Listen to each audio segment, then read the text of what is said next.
Long ago, in a kingdom of endless forests and silver-bright rivers, there lived a king and queen.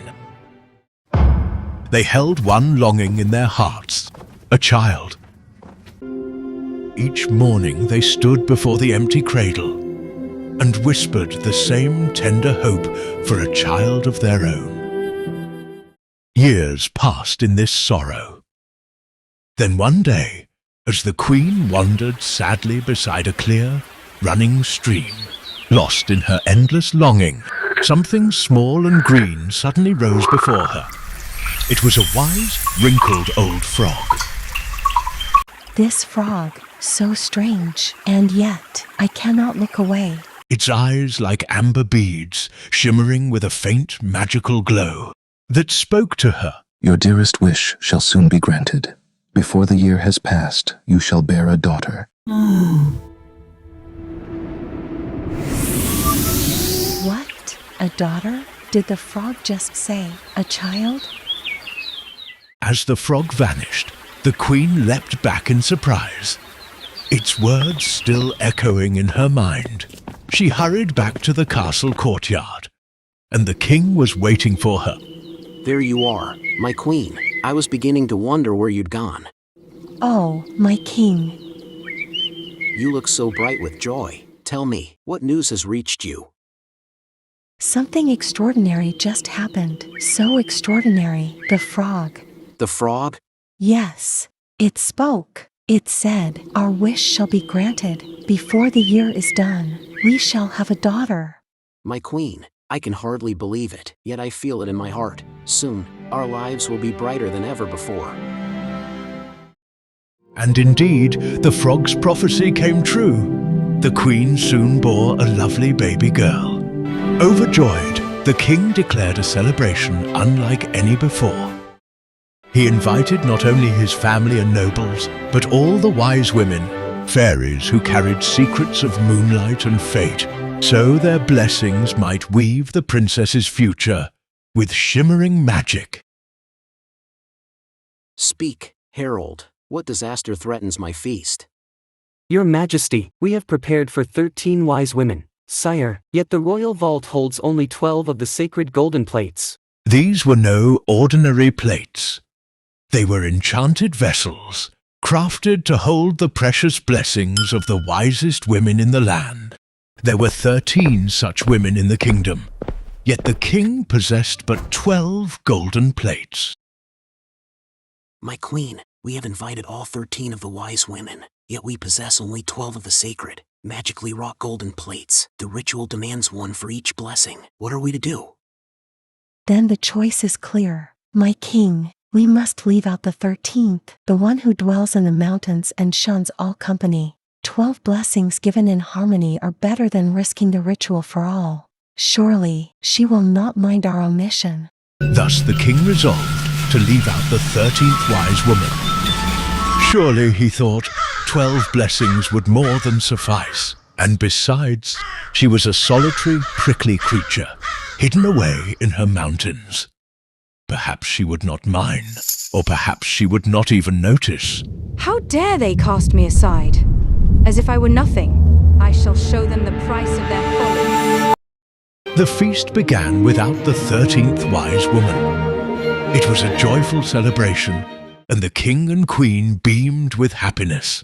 Please, bless the princess. I gift her virtue, that her soul may ever be true and honest. I bestow upon you beauty, radiant, unfading, and bright as dawn itself. I bestow upon her riches without end, so she shall never know want. The gifts went on. Wit, kindness, grace.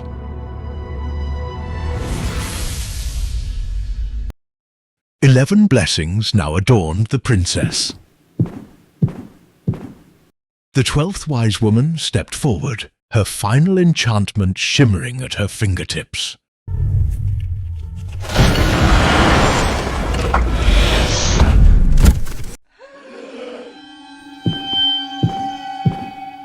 Malvolia!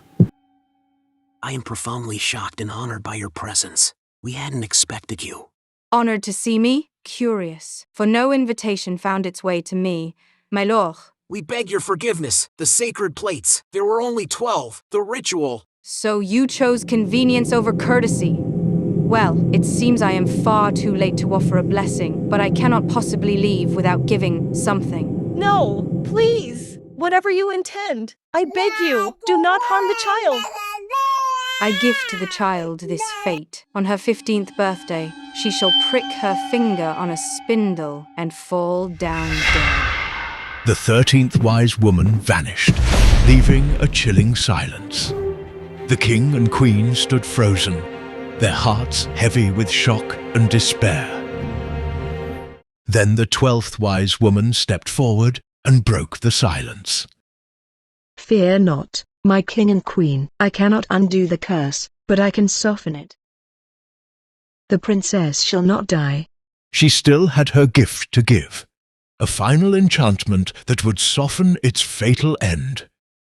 On her 15th birthday, she shall prick her finger and fall into 100-year sleep. But true love's kiss will awaken her, and joy shall return to the kingdom.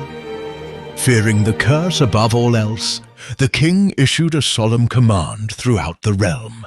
Every spinning wheel shall be destroyed. By royal decree, every wheel was broken, every spindle burned to ash.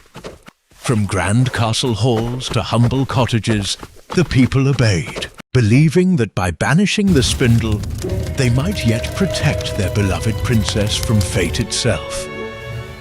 The years passed and the princess grew in beauty and grace.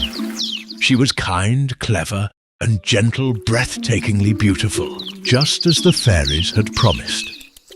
Birds chirped sweetly in her wake, and the knights of the realm admired her courage and wisdom, bowing deeply as she passed.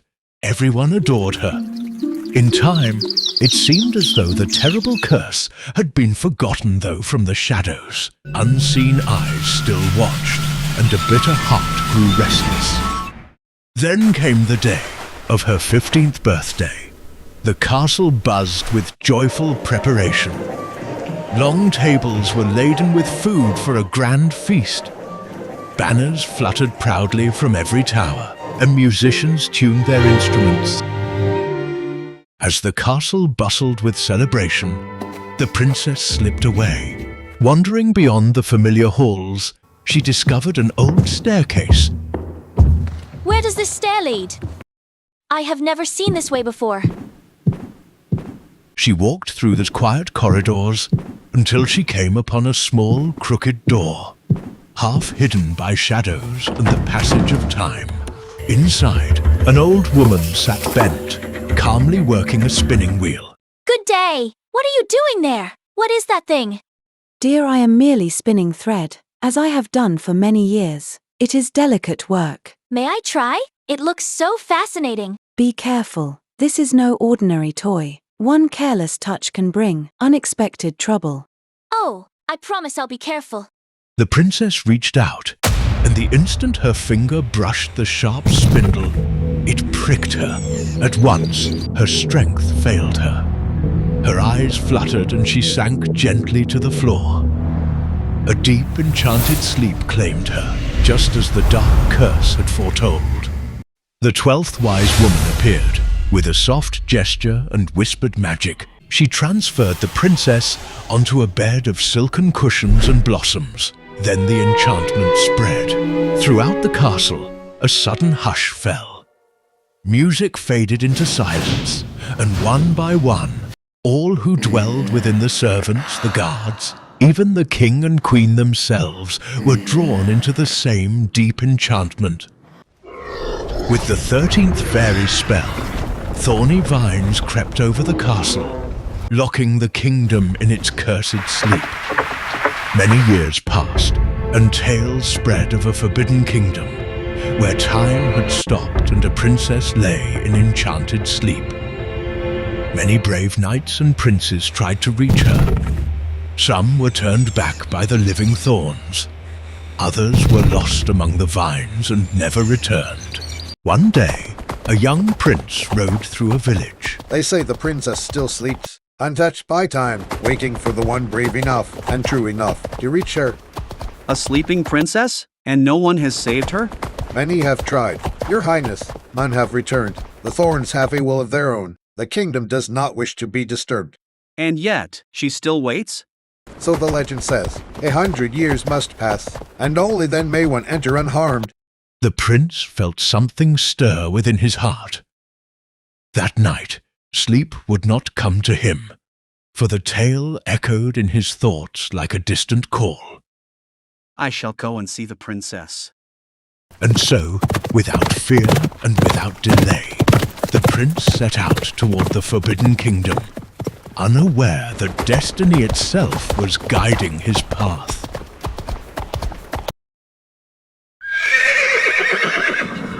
The prince reined in his horse at the edge of the thorn-wrapped land.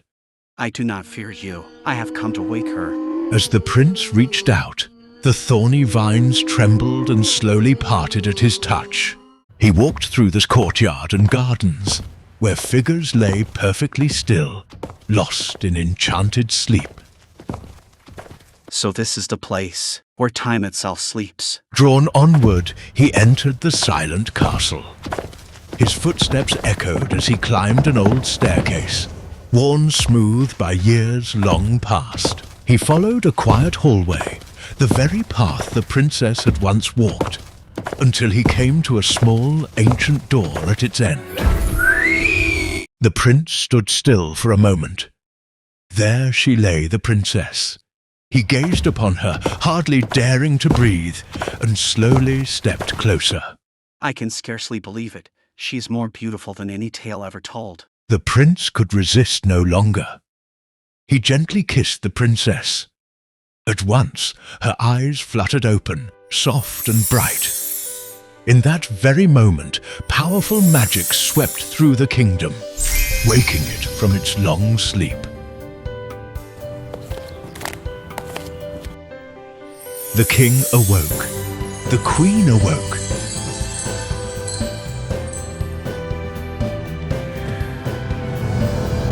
They found each other and embraced with joy. The princess rushed to her parents' side, and together they rejoiced with tears of happiness. The thorny vines withered away, and the kingdom awakened in joyful wonder.